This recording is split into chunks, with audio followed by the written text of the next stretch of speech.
Yeah, it's been a while. Thanks for hanging around while I've been in the wilderness. Stick around till the end of the video if you want to hear a little bit about that. Just so you know, the James Bond movies are currently, as of recording, on Netflix in the US. If you're outside the country, you'll need a VPN to watch them. Maybe NordVPN? Which reminds me, I'd like to take a quick moment to not thank a sponsor for this video, because it does not have one. Too bad I wasn't really doing anything when Raid Shadow Legends was throwing money away at everybody. Anyway, I've been working my way through the movies again and rewatched GoldenEye for the umpteenth time. Obviously this movie's great, but maybe I'm biased. For folks who were born roughly 5 years before or after me, give or take, GoldenEye is the GOAT. I know I'm one of many people in my cohort who runs on an untenable mix of Coke Zero and nostalgia, so how biased toward this movie am I? Admittedly, very. This movie happens to be amazing. And it's even better than you thought. All because of the writer's intent behind the relationship between its protagonist, James Bond, and antagonist, Alec Trevalyn. So let's take a closer look at Bond's former best friend forever and fellow 00. We meet Alec still in the service of Her Majesty's government as 006. He and Bond join up for a mission deep in the Soviet Union that goes terribly wrong and ends in Alec's apparent death. Fast forward 9 years, and Alec re-emerges as the head of the Yanis crime syndicate. You don't find this guy, he finds you. 00s are supposed to be the Crown's most staunch and loyal agents. From there, Trevalyan uses his intimate knowledge, not just of the 00 branch, but of Bond himself to stay one step ahead throughout the film.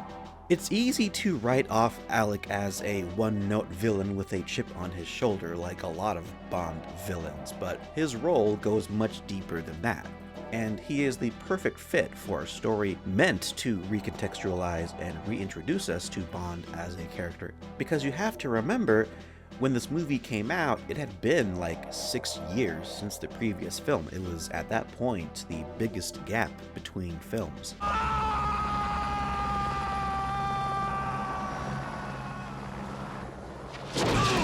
Obviously, we can look at the things the man says. What's the matter, James? No glib remark? No pithy comeback? I might as well ask you if all the vodka martinis ever silenced the screams of all the men you've killed. Or if you find forgiveness in the arms of all those willing women. For all the dead ones you failed to protect. That second one is really interesting in that it's a bit of a belated response to M's appraisal of 007 way back in the first act. Because I think you're a sexist, misogynist dinosaur whose boyish charms they wasted on me obviously appeal to that young woman I sent out to evaluate you. The film doesn't point it out, but there is a handshake going on between the two scenes. Now, there's a lot of subtext and implications that don't get pointed out a lot, and that's what I want to focus on here.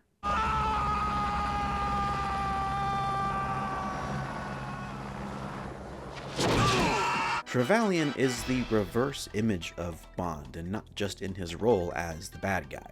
Consider his words in the pre-title sequence. Half of everything is luck, James. And the other half? Fate. If the relationship between our good guy and bad guy has a thesis statement, this is it. And there's a reason why this shot is framed the way it is, with both men on screen as opposed to a close-up on Alec and then Bond. Half of everything is luck, and the other half is fate. Fate, where everything is predetermined or planned ahead of time. Alec, simply, is a planner. He is the avatar of fate. When he meets up with James, what does he say?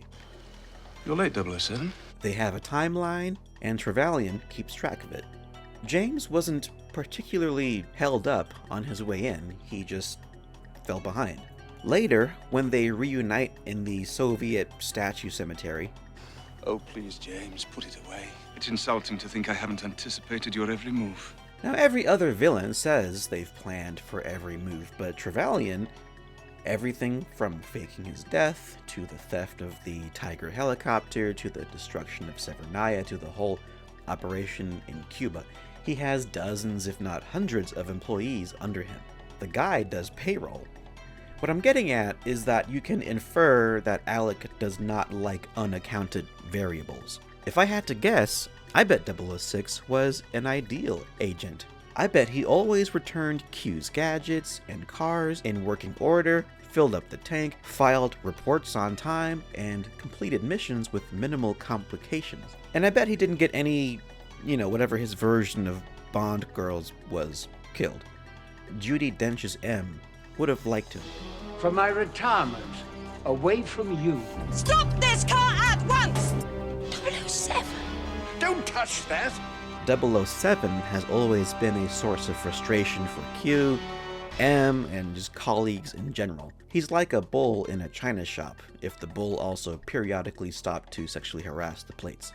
He routinely destroys Q's stuff, he starts diplomatic incidents, he gets fine-looking women killed, he butts heads with M, and he keeps Moneypenny from doing her work all the time.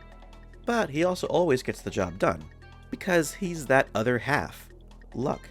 That's luck coupled with a superhuman ability to improvise, but we'll just call it luck for simplicity's sake. And I think it's that trait that Trevalyan grew jealous of.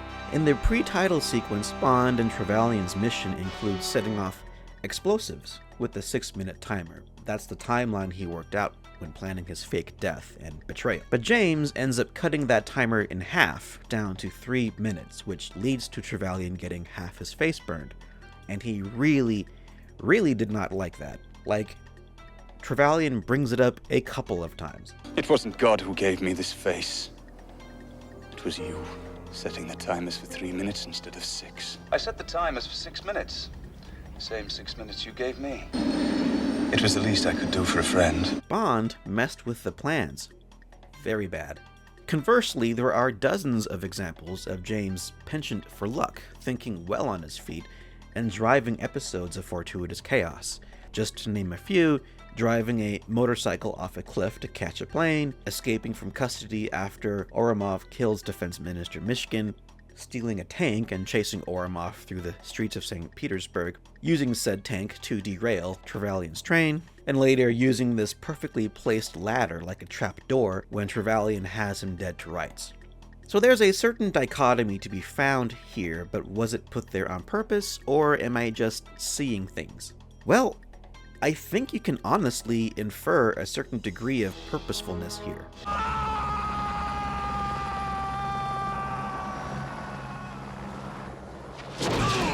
Alec forms and becomes the head of the Yanis crime syndicate. Two-faced Roman god come to life. Yanis being the Roman god of transition and, more importantly for us, duality. Fun fact, yes, that's where January comes from. Yanis is typically depicted as a two-faced being, one face behind and the other forwards. This very imagery finds itself in the film's title sequence. Alec himself ends up being a visual allegory to Yanis' duality, sporting burns on one half of his face. Yes, the makeup department could have made more of a meal of it, but nonetheless it is there. Then you have his mantra of fate versus luck, which are definitely opposing principles. And if you want to get cheeky, you gotta admit, it is perfect pitting the, to that time, undying character of James Bond up against Sean Bean, an actor who could never seem to make it out of any film alive. The Yanis Syndicate is not named so just because it sounds cool.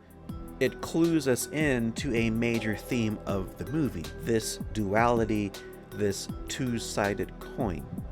So yes, this movie is great, there's a lot there. Am I biased?